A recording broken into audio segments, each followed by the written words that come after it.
Welcome to another edition of My Political Truth. My name is Jerry Tomchinsky, and this is the 9/11 special. We got a special guest with us today. Actually, I don't even know how to introduce him. We go back about 30 years now, I think. And we both experienced 9/11, and we have a lot to say. We have a lot of memories. So without further ado, I want to introduce one of my close friends, Joe Cammarata. Joe, welcome. Thanks for having me, Jerry. It's my pleasure. On the show today. I've been really looking forward to this. Unfortunately, we got to do it through Zoom because we had a little technical difficulties on Facebook, but either way, people will get to see this half hour later. It's not that big a deal. Before we get going, why don't you tell my viewers, the group members, anybody that's going to tune in tonight, a little bit about yourself and what you were doing, like what your job was on 9/11, actually. Okay, my name's Joe Cammarata. On 9/11, I was a New York City police officer. I had been a police officer approximately 2 years prior to the 9/11 attacks. On that morning, I was assigned to a Staten Island Task Force unit within the NYPD, and our unit was stationed directly across the water from the World Trade Center at Edgewater Plaza. So we had a direct line of sight for the World Trade Center building. And that's the unit that I was working for that morning.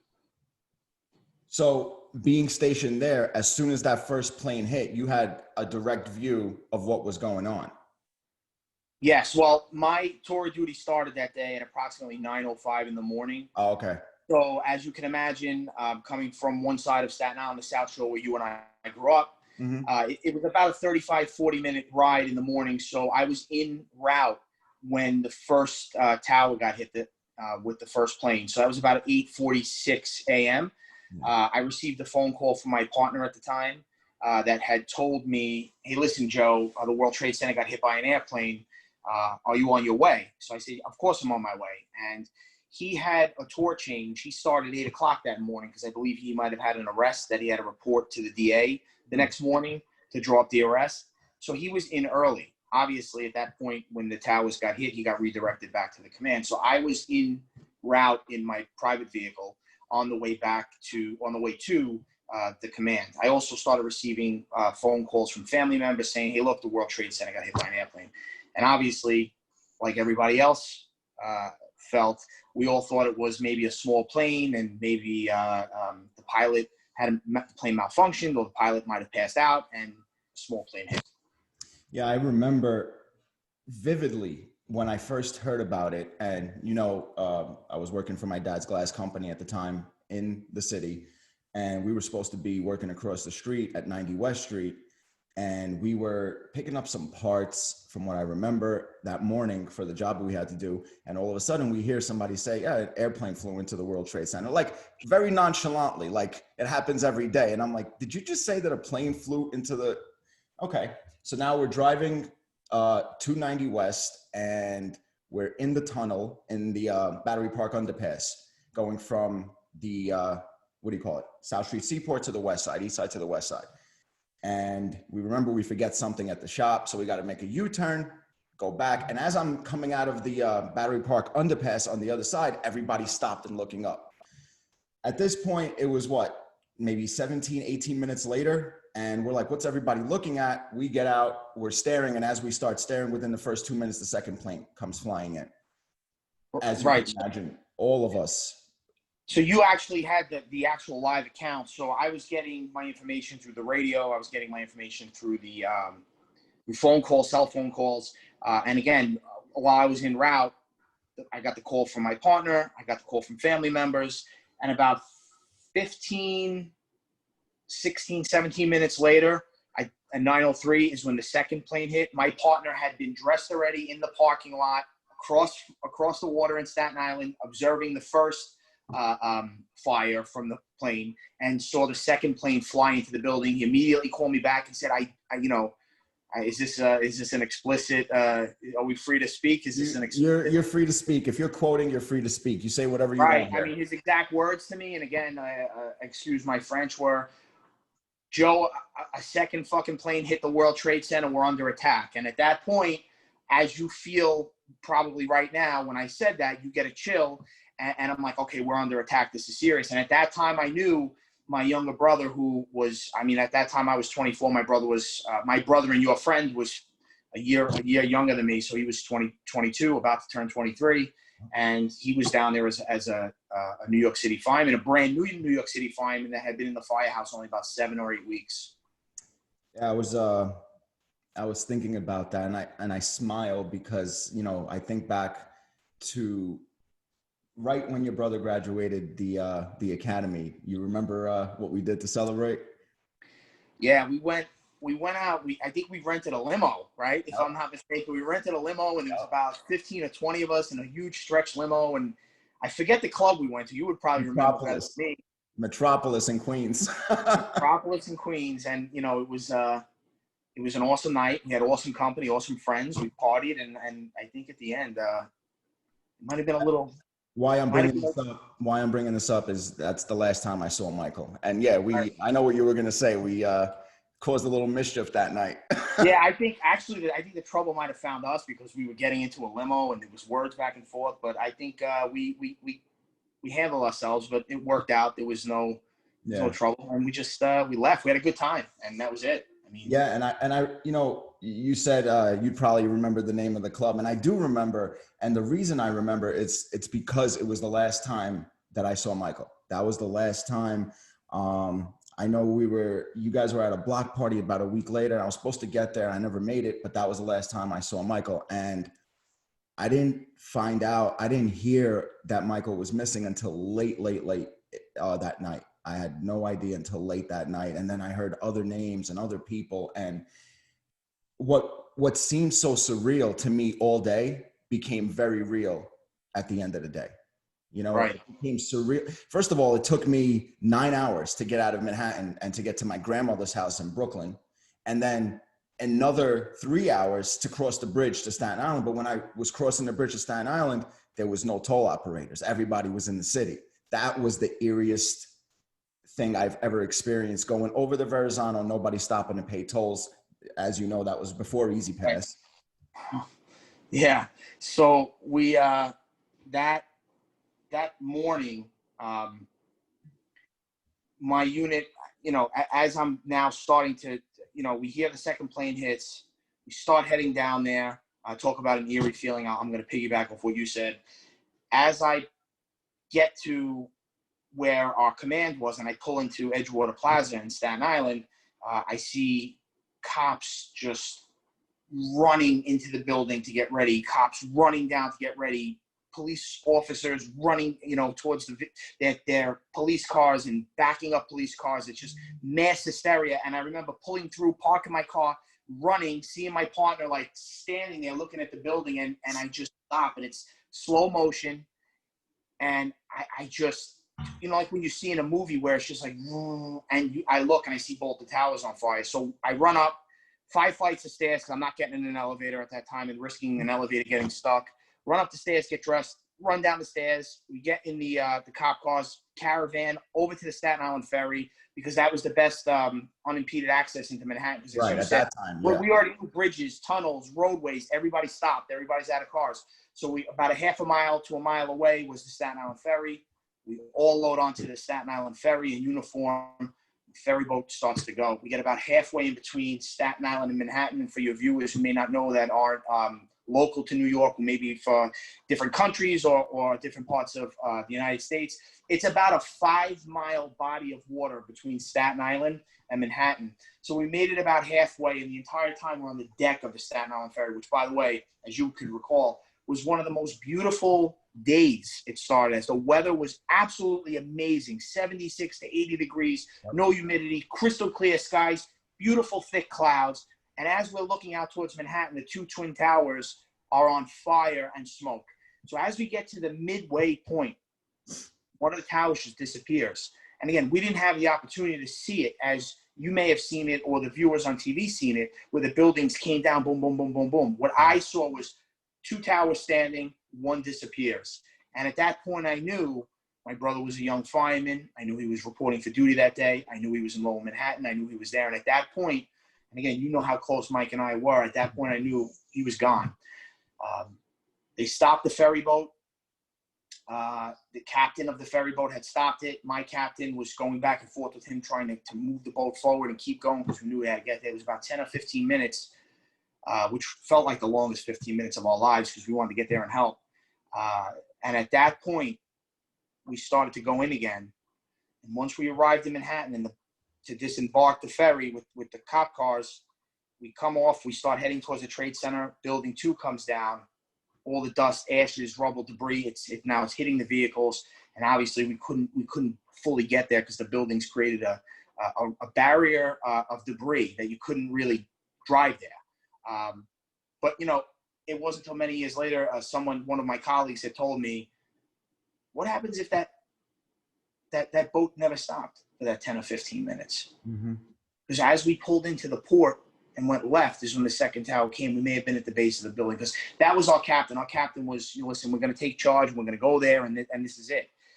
So I knew Mike was gone at that point, or at least was trapped or going to be missing. And I just had that innate feeling, that brotherly feeling that was it. And, I look at the Twin Towers, and growing up, my brother and I were always together, and we always stood next to each other, and we always stood for what we believed in. And when I saw that first tower fell, it was a symbol of he's down, he's gone, and I'm standing, right? And then that second tower, and when that tower fell, there was many years of recovery, trying to get over and deal with what happened with Mike. So it's been, listen, we've had plenty of conversations. It's been a long road. Yeah, I mean, I'm sorry it takes me a little bit of time to retort, but 19 years later, and you describe it word for word, and I still, as you were telling me, I still have that sinking feeling in my stomach. 19 years later, I remember, I was telling my wife yesterday, that 9/11 is the only day in my entire life, besides the day my daughter was born, that I remember every single minute of that day, from when I woke up to when I went to bed. And that has never happened to me on any day throughout my 41 years on this earth. And you said, I remember you and Mike when we were growing up, and that just brought me back to the memory of how we all met and became friends. And that's, it was the New York initiation. Yeah, but you know what I mean? Look, the world, and again, we don't have to tell you viewers everything, but obviously you were new to the neighborhood, and it was part of like, hey, welcome to the neighborhood. You're gonna be in our crew. You're gonna be, and we have to. I guess we had to test. We had to test your loyalty to the neighborhood. And look, listen, a scuffle happens, but what happened after that? We became very close friends many years later. After that, always side by side, went to college together in the same fraternity, and here it is, 19 years later. I'm on your podcast, so we're talking about childhood memories that, and again, I remember when I first met you. We remember our childhood, and you raised a good point. You hit the nail on the head. I remember every second of every moment my 2 children were born, and I remember every second, and maybe even more vividly than the births of my children, every detail of that day of 9/11, 19 years later, is etched in my mind, where I can just go back to it like a repository, and I can think to pull these memories out, and they're all there. And you know what? Sometimes I wish that they weren't. I was just going to say that I sometimes I wish I didn't remember it that vividly, and especially on a day like today, and you can't escape it, and you turn on the TV, any channel it's on, National Geographic has all the specials from that, and it's like a magnet to me.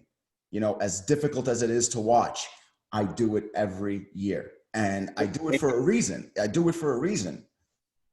Listen, it's the same thing for me, and like soon as we're done, and again, I appreciate you having me on. But when I'm done, I'm going to go to those channels and see, because every year, a new piece of information comes out, a new show comes out. And again, I look and hope to see maybe a photo, maybe a video, something, because that was part of the hardest part of the recovery, was not having answers. And, and as you know, and your viewers may not, they never recovered my brother at all. They never recovered his body. They never recovered anything from him. So closure has always been something for my family that never took place. It wasn't until a couple of years later that we actually did find the story out. But before we get to that, I just want to say, the days following 9/11, very hard in my house. I remember leaving the World Trade Center site. Actually, you know what? Let me back up a second. So excuse me. So I kind of left you guys hanging. So we get there, building falls. My unit is pretty much barricaded from getting there. We're down near the Federal Reserve. We're trying to figure out a way there. We get redirected to under the Manhattan Bridge for whatever reason, to mobilize and to come up with a game plan. So kind of like a command we were center. stuck there. Right, like a command center to mobilize to see what's going on. We don't know who's dead. We don't know who's alive. We don't know who's missing. We don't know who to take orders from. Because even though I had our captain and our lieutenants and our sergeants with us, they have to answer to deputy inspectors, chiefs, deputy chiefs. So we needed to figure out, who do we take orders from? We're not just going to, we have to figure it out. So they redirected us to the Manhattan Bridge. And I remember very close to the Manhattan Bridge, there was a Pathmark superstore where literally, we went in and loaded up. I don't want to cut you off, but right down the block from there, if you remember, that's where my shop was, right down the block from that Pathmark. And I remember all of that. Right. So we all converged on the Pathmark just to go in there and take all the supplies and load everything up. And they were like, listen, there's a major national emergency here. So we got whatever we could. We staged the area. I was getting very impatient down there. The captain's like, listen, you got to stay with the unit. I understand that your brother may be missing. I understand, but you got to stay with us. I'm responsible for you. And after time building up, I was like, I just can't take this anymore. It was about 4 or 5 o'clock at night. I left. So he's like, listen, he says, and again, he's a great guy. Frank Belcastro is an amazing, amazing leader, a great guy, but he wanted to make sure his men were taken care of, and he wanted to make sure that we were safe until we got orders for what we had to do. But I was like, listen, I need to go. And I distinctly remember him saying to me and my partner, if you guys leave, you're suspended. And I just said, look, there's a difference. If I'm suspended, fine, I'm out. This is family we're talking about. So the suspension can take a hike. And, afterwards we both embraced over the next couple of days, and obviously there was no suspension, but I had left. I had head up to the World Trade Center site. And at that point, I took off my shirt, I took off my gun belt, and I went up as a civilian, and I had a PBA trustee with me, and we had climbed over debris, and we were at the site. And when I tell you, it was snowing in September. That was the debris. That was the soot. That was the ash. Everything was flying around where you couldn't see. Breathing it in felt like razor blades going in my lungs. And it was such a paste. It felt like cake batter on my face, where you could wipe it off and expect to put it on a cupcake. And we were up near World Trade Center 7, and we're trying to get down to where the towers are. And it was just sludge, busted fire hydrants, cop cars on fire. Fire trucks flipped over, fires all over the place. And I never forget seeing firemen just huddled over, little command centers trying to figure out what to do, because both buildings are down at this time. It's 5:30 at night. Has anybody seen Michael? Has anybody seen Ladder 11, Engine 28? Has anybody seen the Proby? And all you heard, Jerry, underneath these piles and piles, where these buildings were 1,100 feet tall, they were reduced to 60-foot piles of rubble and debris. All you heard was the emergency pass alarms that the firemen would use if they got trapped or stuck or remained motionless. These high-pitched beeping sounds, you heard them underneath the rubble, very faint. Hundreds of them. And I just remember saying to myself, everyone's dead. And I remember running into a fireman who looked like he may have been a retired fireman for many years, that came down in his full bunker gear, and he looked like a zombie. And I just said, and he just said, everybody who's here is buried here is dead. This is a grave out. It's going to be a grave outcome. And I out of the corner of my ear, I hear a fireman or a cop say, this building is going to come down. And this was World Trade 7. We were in front of making our way down. And you couldn't make this up. As soon as he said that, it felt like the ground was shaking. There was an earthquake. We all started to run, and the World Trade 7, I think it was 50 or 60 stories, starts to pancake and come down, and I'm directly across the street. We start running. People are screaming. Boulders, debris is flying, and I'm running thinking to myself, I'm probably going to die, and what if my brother's alive and this was all for nothing? And then the trustee I was with was running, and then I hooked a left Century 21, which, by the way, we all heard about that they're filing bankruptcy and going out of business. It's a whole other story at this point. We'll talk about that at the end of this broadcast. Right. I know. I bang a left there, and I run up to where Trinity Church is. And again, I'm in a white T-shirt because my uniform shirt is off now. No gun belt, no radio. I look to my left. I look to my right. Richie Rodriguez, the trustee, is not with me. I think maybe I got this guy killed because I brought him up there with me to help look for my brother. And I'm saying, I can't believe I just got this guy killed. What just happened? And I see a police officer standing in front of Trinity Church. And I'm like, I need your radio. I got a radio in my unit. He's like, I don't know who you are. And I'm like, I'm a police officer. He goes, how do I know? You're not, like you don't have anything on. You're wearing a T-shirt that says PBA on it. Give me a radio. Give me a fucking radio. And I radioed my unit. Staten Island Task Force, World Trade 7 came down. I need to be picked up. We're missing one member of service. And I remember they came and got me. And at that point, I think the captain may have been right when he said this. When I got back to the mobilization point, he said, you're a danger to yourself, you're a danger to this department, and you need to go home. And it was about 7 o'clock at night. You know what? I look back, I think he was right. And like I said, we made amends after that. But then I had a PBA delegate drive me home, and I'm gonna piggyback over something you said before. Came over the Verrazano Bridge. It's 5:30 at night, and at this point, the bridge is shut. There are no cars on the bridge. The movie Vanilla Sky with Tom Cruise, where he was running through Times Square and nothing was there. That's the feeling I had going over the bridge. I look over my shoulder, I see the disaster, I see the smoke, but I remember looking as we're coming to the crest of the bridge saying, this is the most beautiful sky I've ever seen in my life. There is no one on the bridge. And I turn around and I see the disaster. It was almost like we were escaping the disaster. Yeah. But years later, I look back and say, well, that was the tragedy, that was the disaster, and the hope is in front of us. And it was many years later that I didn't realize what I was actually experiencing. And now I look back on that, and that's exactly what it was. Crazy day. Yeah, I mean, a few years following that, correct me if I'm wrong, you wrote a book, correct, called Face of Courage. I wrote a book, Face of Courage, Rise from the Rubble. It was about my brother Mike and about me. Both of us together wanting to be New York City firefighters, me taking the police officer test, and the fire department test came after, but taking that because I knew I eventually wanted to step over to the fire, doing it together, and then, having our dream shattered that day and trying to pick the pieces up of my life and help support my family through it, and then eventually go on to the fire department and follow in his footsteps. And I remember, I became a New York City firefighter where I got sworn in for the academy on January 27th, 2002. The rubble at the Trade Center was still on fire. There was still pocket fires down 200 feet down in the ground. And I remember doing it, saying like he would want me to do it, even though my family was like, that's it. This is it. It's done. You're not going to do this. And then, it was a rugged road. And being in the fire academy, that my brother had just went through, they didn't make it easy on me. I can tell you that. I mean, I was in there with Ritchie's was one of the last names of the fireman, Jimmy Ritchie's,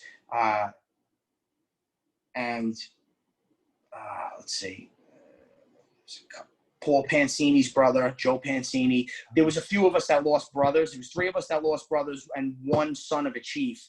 And they pulled us up in the front and said, when this academy's going on and you guys want to quit, look at these guys. These guys aren't going to want to quit because of what took place in their families and what they've been through. And I never forget that going in that academy, they had then erected a big memorial of 6 probationary firefighters from my brother's class, him being one of them, that left that academy and never came back to fully graduate because they went out to the field training and they were supposed to be out for 14 weeks and then come back and graduate. And he was on his 9th week of the rotation and never got a chance to come back. And I never forget seeing those 6 faces. And then later on, after the Trade Center in November, going to my brother's graduation where his whole class graduated in November of 2001. Yeah. And they had 6 empty chairs in the front with the purple bunting with their photos on it. And it was in the front row. And I'll never forget that. So going through the academy, they were actually pretty hard on me because I kind of went there unprepared. 9/11 happens. I wasn't working out. I gained weight. I was out of shape. I went to the academy, and they basically said to me, look, you should be ashamed of yourself for coming here like this. Your brother was one of the most fit candidates that came through here, like setting records with all the physical accomplishments and whatever he was doing in here. He was at the top, top of his class, and you came in here unprepared. You should be embarrassed. And I never forget the transformation over that 8 to 12 weeks, whatever it was, and how things got really turned around. Things got turned around, but they were hard on me. They were really hard. They probably gave it to the 4 of us who lost family members harder than everybody else because they wanted to condition us for what lied ahead. I think if we were still kids, we would resent something like that. But being that, it's so many years later, and even then you grew up so fast after 9/11, between 9/11 and when you went to the fire academy, I think you lived an entire life just in that little 2-month time frame. You know what I'm saying? Without a doubt. And you can relate to it because it was very similar. I remember getting sworn in. It was nice. The ceremony, all the chiefs, everything come in, they swear you in, they show you a little bit about the job, then there's a round of applause, and then they leave, and then the drill instructor comes in and it's pledging. Yeah. Oh yeah. It's hell night. It becomes, congratulations, you're newest members of the fire department. And you belong to us. and then the pledge master comes in, and you're now their property, and you're getting conditioned. And I've heard a lot of things change since then. It's not like that anymore, and that's I think that's kind of unfortunate. And I think that's a whole nother conversation for my political truth. But I actually embraced it. Because I think it prepared me for a lot of things that lied ahead, and it helped me for a lot of things that took place in the recent past with 9/11. Yeah, no, I have no doubt about that. I mean, I think I know exactly what you mean when you say things have changed. Everybody has feelings now. People are sensitive. You can't yell at people. Everybody gets their feelings hurt. A job like that, to be one of New York's bravest, to put your life, to have what it takes, because not everybody could do it. I hope nobody's watching this thinking, well, anybody could be not everybody has what it takes to be a firefighter. Yeah, it's a city job. It's a civil service job. It's a difficult job. It's a difficult training to get past. It's a difficult probationary period. It's not easy. Right. I remember in the first couple of weeks of the fire academy, maybe you're on like week 10 of 12. I think it was 12 weeks at the time I did it. But you're in like the week before, you're about to get out into the field and finish. And then they come in and they show you the burn center videos, and they show you what happens to certain firemen who get trapped and burned, and, the skin grafting and how the disfigurement could happen and the injuries. And I remember a classmate of mine in the academy sat a couple of seats down. Afterwards, we seen him, never came back the next day. So, there's things that, I think, I don't want to say not everybody could do it, because I'm from the school that if you put your mind to anything, you could do it. And I really feel that way about other people we live with, other citizens of this country. If you put your mind to it, you can accomplish anything. It's the American dream. But there are any fireman that tells you, and I don't think you'll ever hear from a fireman that tells you that they're not scared going into a fire, or they're not scared going to an emergency. That would be untruthful, because every one of them will be candid with you and tell you that it's a scary job. And, even getting back to the cops, not just running fires. I mean, the police, you said 2 minutes ago, we live in a world that people are sensitive and they can't be yelled at and screamed at. But you know what? If you're not conditioned for that in the police academy, or when you first get out as the new recruit and the new rookie, you have to be conditioned. Look at what's happening with the police right now. And I don't want to kind of like take the show in a different direction, but bring it, please. Well, this is my political truth. So, absolutely. We're going in that direction, but just a couple more points I want to raise with Mike and stuff before we get there. This is a day I like to reflect back, and again, this is like an awesome thing that you're doing. And one of the things about Mike that I think your viewers should know is my family. We found a note in his drawer, his night dresser drawer next to his bed, that was folded up just in plain computer paper, that it was his handwriting that was just trifolded. And again, after 9/11, they were asking us, can you get a toothbrush? Can you get a comb? Can you give us a lock of hair? We need something to identify them. So we need a DNA base. So again, I'm tasked with, and my family's tasked with, going into the drawer, finding a comb that may have a piece of hair so we could start a baseline for the DNA identification process. So we go in, we find a letter. It's folded in computer paper, and it's titled on the outside, if anything was ever to happen to me. So we open the letter, and I'm like, oh, God, I can't even imagine what this is going to say. So we open up the letter, and it says, if anything should happen to me, one, take care of Jenna, which, Jen was his girlfriend of many, many years at the time. It said, 2, don't mourn me. This is the career I chose. 3, make my spirit live on. And 4, remember I love you all and be waiting for you upstairs. Signed his name and his badge number, undated. What would make somebody write a letter like that? Firemen in his firehouse that he was at with 20 and 25 years said they would never have the courage to write a letter like that. What happened that he would feel the necessity to write that letter, and then 9/11 happens, and we have that letter still that says that? Well, make my spirit live on. Remember, I love you all and be waiting for you upstairs. I think so. I have to thank you before the show goes any further and before we go off the rails, because I know that's going to happen with my. We just got to do. We're going to have to do it. Thank you for playing a part in making his spirit live on. For always remembering Mike. For always, it started years ago with you making his profile picture. Always remembering us. Always calling us. Always texting us. Having us on the show today. Thank you for playing a part in making his spirit live on. And we see a lot of acts of that, and I'm grateful for you for that. And thank you very much for having me on the show, because it keeps his spirit alive. I agree. I think, and I'm sorry to cut you off, but I think I was just going to say, and I don't want to forget, because, getting older, I forget to say things all the time, but I think every single thing that he listed there, I think your family and I think you all honored his memory. I think you continue to honor his memory. I think anybody that knew him the way I did, and obviously nobody knew him the way you did, you're his brother, but the way I did, everybody loved him. Everybody loved Michael. Mikey, I gotta say, that's a very accurate statement. I mean, let's fact check it right now. It's true. I can't believe it. If they liked him more than they liked me, and probably you, and put together, I could be anywhere and I will run into somebody and say, you're Mike Cammarata's brother. Let me tell you this story, or let me tell you that story. And again, listen, after 9/11, we all been through our fair share of stuff.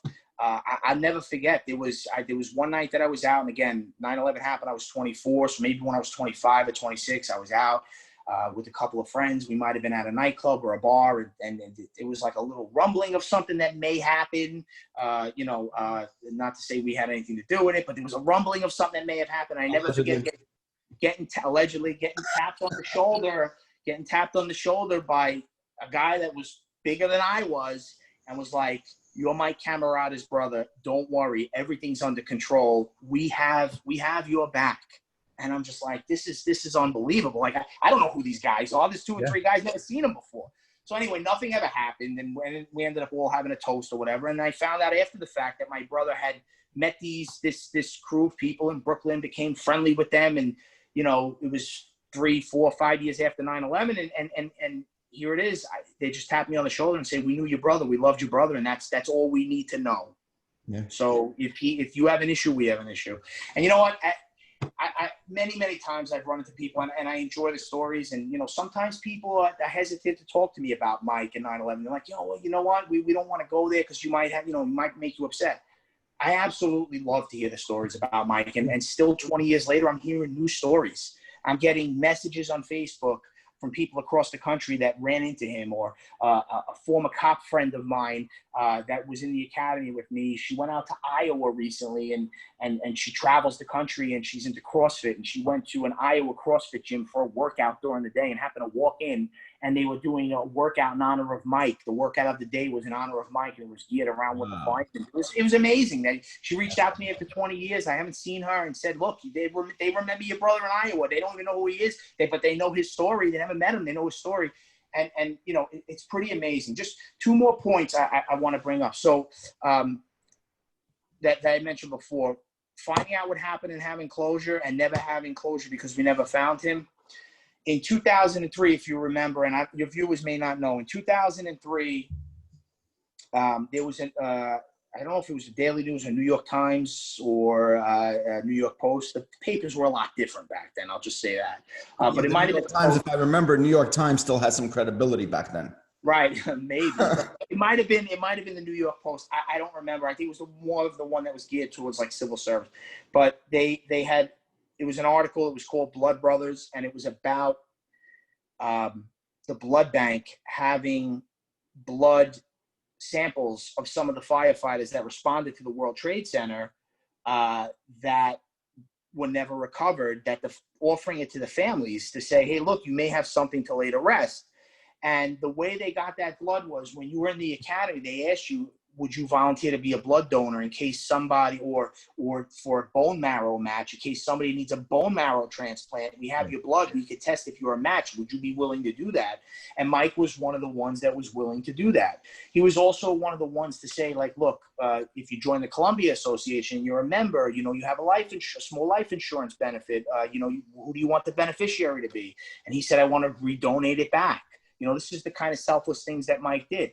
So when we found out about that, none of that surprises me at all. I appreciate that. Thank you. So at that point, we found out, we contacted the blood bank.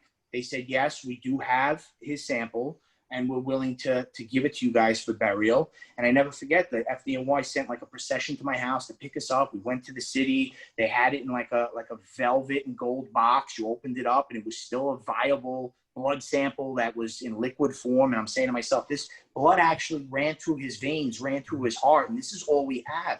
We have to have a burial because after 9/11, we had a memorial on his birthday, right? It was a couple of weeks after. It was only like less than a month after he was about to turn 23. So we had the memorial on his birthday. And there was 6, 10, 12,000 people there. The church was, forget it. And helicopter flyovers, it was amazing. But we didn't have closure. Right? We didn't have any closure. June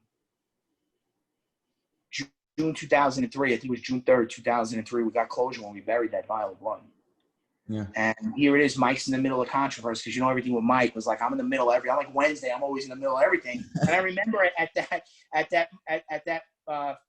that was a funeral service burying that. But at that funeral service at Star of the Sea in the neighborhood we grew up, Mike Bloomberg at that time was the mayor. He was there, and Rudy Giuliani was at the first one. I was going to bring that up after. I remember. Yeah, so we're going to talk about Rudy, but definitely tonight. Yeah. So, but the second one in June of 2003, which was the funeral and the burial of that, that was when Bloomberg was a lot of pressure. Are we going to have 2 memorials, one for firemen, police officers, first responders, and one for everybody? And it was like that was the first time that Mike Bloomberg kind of took a position on what was going to happen with that, and it made a lot of press. So getting to the next thing, we have that burial, and it's something because, you know, we buried the blood, we had a casket, they put it on, you know, top of the fire truck. I remember going to the funeral parlor before we got there and putting hockey sticks in there. And this is a very like personal thing I'm about to tell you guys. Putting hockey sticks in there and baseball gloves and sports memorabilia and his fire department dress uniform. And there's no body, you know. And I just remember my mother and father crying over the casket. It was the hardest thing in the world. And then to place that in last and to close that casket. But it still wasn't enough. It still wasn't. We didn't know what happened. We didn't have a story. So when I first got out of the fire academy, my family was really like, I could have went anywhere. I mean, the fire department was great. They're like, look, any firehouse you want to go to, you got it. Doesn't matter if it's packed. Doesn't matter what the staffing is. You're going to go. So I kind of got the inside scoop that was going to happen. My brother's firehouse really wanted me to go. They're like, we want you here. We want you here. We want you here. And, you know, they were amazing to our family after 9/11. The brotherhood of the FDNY, the liaisons, it was unbelievable how they were there for my family. But I just couldn't do it. I think it would be too much to ride in that firehouse right after. And, you know, he wasn't even recovered at that point. Right. So my family kind of angled for me to be on Staten Island. I went to Staten Island. I stayed in Staten Island about 1.5 years, 2 years at a very good company in Port Richmond.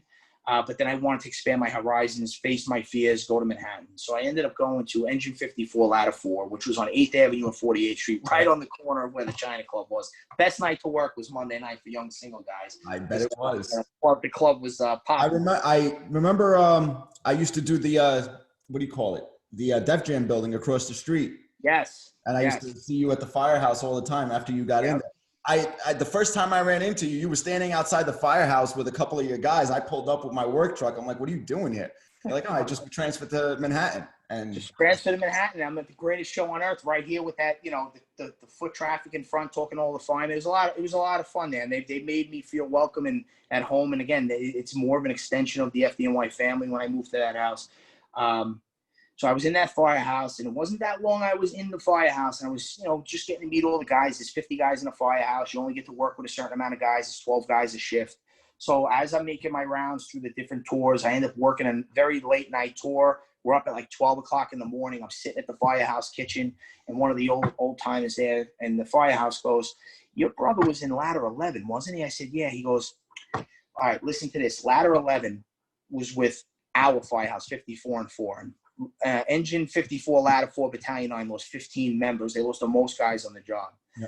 So they said, your brother's company was with our company. And the reason we know that is because your brother's company, our company, and Engine 74 were together. Engine 74, 4 members survived, 1 member died. I said, okay. I says, how did you find this out? We found this information out from Engine 74. They told us all the details. Why don't you call Engine 74 and find out what the story is? I said, okay. Now, mind you, it's about 12 o'clock at night. Out of 50 members, 40 to 50 members in a firehouse, that may have been a single engine. I don't remember. But let's say 30 to 50 members in a firehouse. The chance of you getting the guy actually working that day, because firemen, they work 2 or 3 days. They're off 2 or 3 days. Right. It's not, the odds aren't great the guy's going to be working. I call at 12 o'clock at night. How about these odds? He answers the phone. Wow. Call this guy, Jack Johnson, or whatever his name was. I call him, and I says, I'm Joe Cammarata, Mike Cammarata's brother. I heard that Engine 74, my brother died. It was a probie that died on 9/11. I heard he was with your company. He says, are you sitting down? I said, yes. He says, you really want to know? I said, yes. He said, well, your brother's company was directed originally to the South Tower.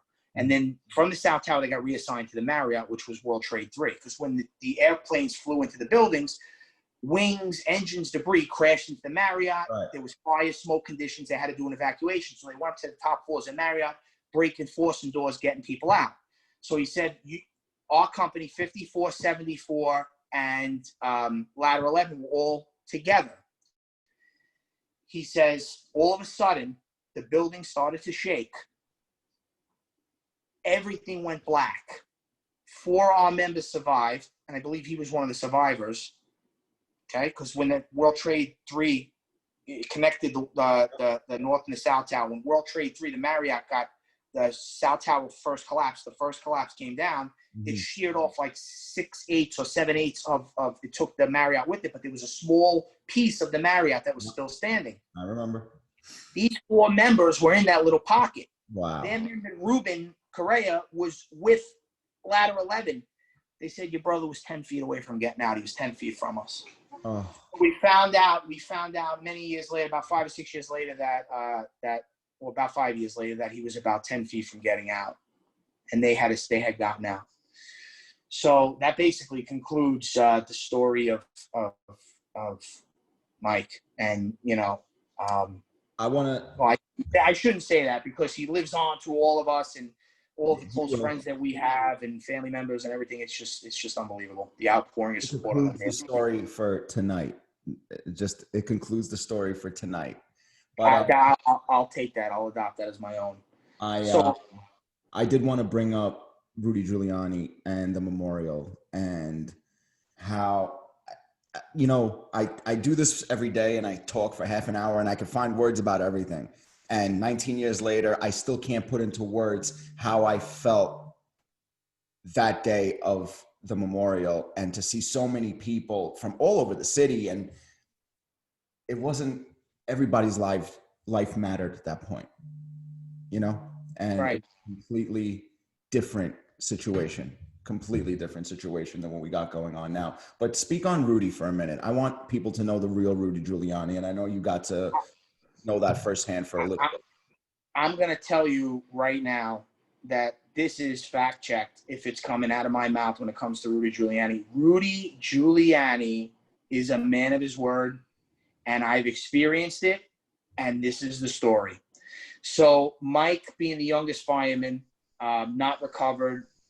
It was October 5th, right after 9/11. It was his memorial. I believe you were there. Packed house.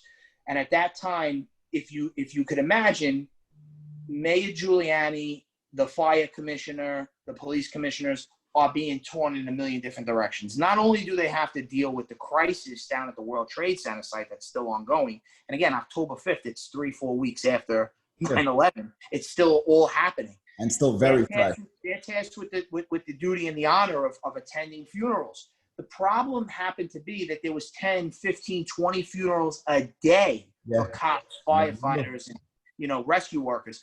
So they couldn't be at all the places at once. And before 9/11, I was at some line of duty ceremonies where members of the police or fire had passed away, and the mayor comes and the mayor comes in and speaks to the family and gives a eulogy and says goodbye to the family, and they're there, paying their respects. I've never seen a man stay this long. Not only did Rudy Giuliani attend Mike's, he stayed the entire mass. And when he went up to receive the host, the Eucharist, my family was in the front row, and he came after he came over and hugged and kissed my mother, expressed his condolences, the same to my father, same to my sister, and then he got to me and said, "Your brother was a hero. If there's anything that I could do for the Cammarata family or anything I could do for you, you never hesitate to reach out to me." So obviously I was in awe that he said that. He stayed the entire time. I remember him looking at my brother's photo in the middle of the memorial, the big photo of him, and then looking at my parents and then looking at my brother and looking at my parents and shaking his head as if he's too young. He's way too young. And there was eulogy after eulogy. I gave a eulogy. Friends gave eulogies. Firemen gave eulogies. Rudy gave a eulogy. And then the ceremony concludes. And that was October of 2001. So after I retired from the fire department in 2006, life, it's a new adjustment. All right. And I returned to education. I finished up my bachelor's. I wanted to go to law school. I took the LSATs. And then it's time to apply to law school. Right. And, Rudy Giuliani had told me if I ever need anything, don't hesitate and reach out. And I thought that the way he handled the 9/11 crisis, the tragedy, the recovery of New York, what better role model than Rudy Giuliani to follow in the footsteps? I mean, he was an attorney. He wanted to help people, went into public service. I said, you know what? I want to ask this man for a letter of recommendation to law school. I served as a police officer under his administration. I was told that I could reach out to him, and if I ever needed anything. I had went to fire, and at that point, Mike Bloomberg was just appointed a week before as the mayor of New York. So Mike Bloomberg swore me in, but I didn't know Mike Bloomberg. I didn't know anything about him at that time. Didn't have that interpersonal relationship where he offered something like that. I reached out to Rudy Giuliani, and I would say about 2 weeks later, I received a phone call, and it was his, I guess, chief of staff at the time. And Rudy at that time, it was 2008, had just run for the Republican primary for the president of the United States. And he had, at that time he had conceded and then went to support other candidates. So he was very in the press, very busy at that time. Yeah. And I remember her reaching out to me saying, the mayor would like to see you in his office. I said, okay. She said, be here, and I'm not going to say where, at a certain time, at a certain place. And I just remember getting there, and her husband was a 9/11 hero, a captain on the fire department that had passed away in 9/11. So she was very welcoming when I got there and asked about my family. I asked about her family, and I sat for about 2 to 3 minutes, and then she got buzzed, and then she's like, the mayor would like to see you. And I just remember walking down this corridor of flags in the hallway, and then a door opened, and Rudy Giuliani at that time, now America's mayor and recent presidential hopeful, is sitting there, and I never forget. He welcomed me, shook my hand, and I was so like a little, nervous about how the encounter would go, right? Because I'm asking him to put his name on the line for me to go to law school. So I never forget. He didn't sit across from me at a desk. There was no barrier in between us, and this is where Rudy Giuliani, his sincerity and his wherewithal to make someone feel comfortable, and how all of those tools help this city. He pulled up 2 chairs and we sat right in close proximity to each other, right across from each other. No desk, no barrier, no feeling of, oh, I'm on this side and you're on that side, or I'm higher. Sure. And he just said, the first thing he said is, "How's your family doing?" And I told him, my mom was very sick at the time. She had cancer, and she was, she wasn't doing too well. He sent his regards, and he told me some personal history about cancer and his family, and then he asked about my dad, my sister, and then he said, "So I hear you want to go to law school." And then we talked a little bit, and then he told me, not only am I going to give you a letter of recommendation at law school, he's like, "I want you to contact me after your first year, after your second year, when you graduate, and when you pass the bar, I want you to contact me. You have my contact. I always want you to stay in touch with me." Okay. So I said, "Thank you very much." And I just, and we spent about 45 minutes together. I mean, that's a long time for somebody who's that busy. Yeah. And it made me feel very comfortable and very at home. And then when we concluded, I said, "Listen, I just want to say to you, thank you very much." I said, "What you did for my family, what you did for this city, what you did for this country, you pulled us from the rubble, you pulled us from the ashes, you moved us in a positive direction. For that, I'll be forever grateful. And I thank you for being America's mayor." He got up, gave me, are you there? Are you with me? I'm sorry. He got up, gave me a giant bear hug and a kiss on the cheek, and said, "That means so much to me, and send my best to your family." About a week later, I received a letter of recommendation. About 2 to 3 weeks later, my mother passed. I never contacted him, told him my mother passed. I honestly don't know how he found out. But a couple of weeks later, or a couple of days later, after my mother's passing, I received a letter in the mail from Rudy Giuliani. And it expressed his condolences for the loss of my mom, and then reflected on his family and how he went through struggles, and if I ever need anything to reach out to him. And I never forget, it was typed on Rudy Giuliani letterhead, and obviously, his staff is going to type it. He's going to, Sure. dictate to them, and he's going to sign it. But it said Mr. Cammarata, and then, there was the body of the letter and the beautiful words. And then you could see in his handwriting, he crossed off Mr. Cammarata and wrote Joe. So there was another personal touch, touch to it where, listen, he could have just said, retype it and type Joe. Yeah. But I think that was a message to him saying, "Look, we're on a personal level now, Joe," and then signed it. Rudy Giuliani is a man of his word. From my experiences with him, okay, he's somebody who made a commitment to me and a commitment to my family, and several years later, during a very busy time in his life, followed through and gave me the letter of recommendation to law school and stayed in touch with me. And I'm forever grateful to have somebody, a supporting figure like that in my life. Yeah. That says everything you got to know about that man as a man, and then the kind of person he was as a leader, as a mayor. Right. He was incredible. Joe, we're running out of time. I'm sorry, but yes, no problem. Listen, this was incredible. This was incredible. I appreciate it. And listen, thank you again for making Michael's spirit live on. Always. Thank you for everything. And listen, I'm always here. If you ever, just want to talk, we're always here. My political truth. Everybody should tune in. I appreciate it. Thank you very much, my brother. I'll talk to you soon. Later. Bye-bye.